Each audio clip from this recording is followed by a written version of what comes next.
Ukraine has accepted the ceasefire proposal 5 months ago.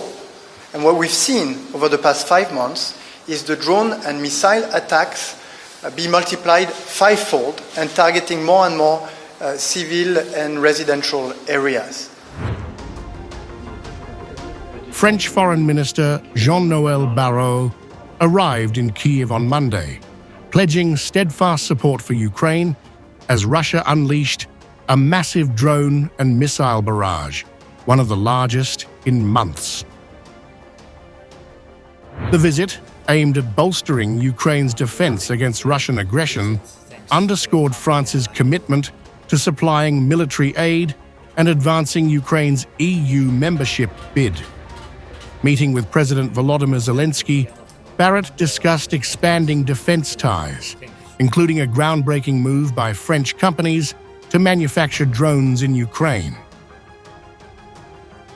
France stands shoulder to shoulder with Ukraine to ramp up pressure on Russia and arm Ukrainians to defend their homeland, Barrot declared. Zelensky hailed the talks, emphasizing the urgent need for Western air defense systems, especially after US President Donald Trump promised swift aid deliveries last week.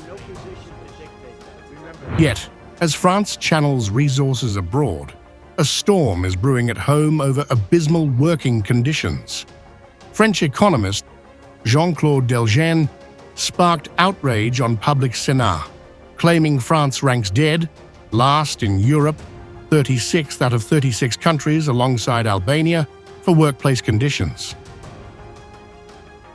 Citing a 2021 Eurofound study, Delgen pointed to the Job Quality Index, which shows French workers endure extremely strained or highly strained conditions, worse than all but Serbia, Montenegro, Slovakia, and Poland. The issue has exploded on social media, fueled by the deaths of 5 young workers and trainees aged 15 to 19 in workplace accidents over the past 2 months. These tragedies have ignited calls for urgent labor reforms.